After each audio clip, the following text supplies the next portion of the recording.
एक कहानी की तरह समझ आ जाएगा। इंडिगो लुइस फिशर के द्वारा लिखा गया एक हिस्टोरिकल और पॉलिटिकल चैप्टर है।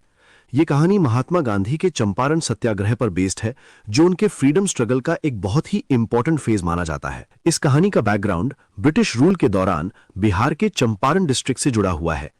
चंपारण एक ऐसा एरिया था जहां ज्यादातर फार्मर्स इंडिगो यानी नील की खेती करते थे। ब्रिटिश प्लांटर्स ने चंपारण के इंडियन फार्मर्स पर एक अनफेयर सिस्टम थोप रखा था, जिसे तीन कठिया सिस्टम कहा जाता था। इस सिस्टम के मुताबिक हर किसान को अपनी जमीन के 3 कठिया यानी 20% हिस्सा पर इंडिगो उगाना जरूरी होता था। इंडिगो एक कमर्शियल क्रॉप थी जो ब्रिटिश प्लांटर्स को फायदा पहुंचाती थी, लेकिन फार्मर्स के लिए यह बहुत बड़ा नुकसान था। इस खेती से जमीन की फर्टिलिटी कम हो जाती थी और किसानों को खुद के लिए फूड क्रॉप्स उगाने का मौका नहीं मिलता था। इस तरह चंपारण के फार्मर्स एक्सप्लॉयटेशन, इनजस्टिस और पॉवर्टी के शिकार हो गए। इसी बैकग्राउंड में राजकुमार शुक्ला का एंट्री होता है। राजकुमार शुक्ला चंपारण का एक गरीब किसान था, लेकिन उसके अंदर सच के लिए लड़ने का जज्बा बहुत स्ट्रांग था। वो गांधी जी के बारे में सुन चुका था और मानता था कि सिर्फ वही उनकी मदद कर सकते हैं। इसलिए वो गांधी जी के पास जाता है, रिक्वेस्ट करता है कि वो चंपारण आकर फार्मर्स की कंडीशन देखें। गांधी जी उस वक्त बहुत बिजी होते हैं, फिर भी राजकुमार शुक्ला उनका पीछा नहीं छोड़ता। वो गांधी जी के साथ हर जगह जाता है, मीटिंग्स, कॉन्फ्रेंसेस और दूसरे शहरों तक। उसकी सिंप्लिसिटी और डिटर्मिनेशन गांधी जी को इंप्रेस कर देती है। आखिरकार गांधी जी राजकुमार शुक्ला से प्रॉमिस करते हैं कि वो चंपारण जरूर जाएंगे। 1917 में गांधी जी चंपारण पहुंचते हैं। उनका पहला स्टॉप होता है मुजफ्फरपुर, जहां वो लोकल लॉयर्स से मिलते हैं। यहां गांधी जी को पता चलता है कि लॉयर्स फार्मर्स से ज्यादा फीस लेते थे, लेकिन उनकी प्रॉब्लम्स का परमानेंट सोल्यूशन नहीं देते थे।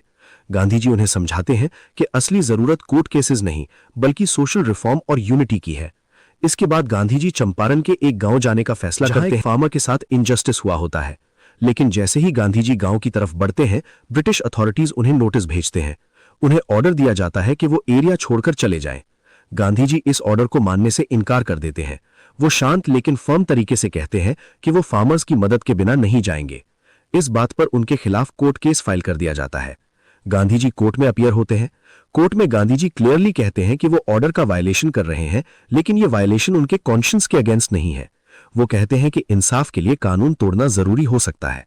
गांधी जी का यह स्टैंड पूरे इंडिया में अटेंशन खींच लेता है। हजारों फार्मर्स उनके सपोर्ट में इकट्ठा हो जाते हैं। ब्रिटिश गवर्नमेंट पर प्रेशर बढ़ने लगता है। आखिरकार गवर्नमेंट गांधी जी को फ्री कर देती है और केस विड्रॉ कर लिया जाता है।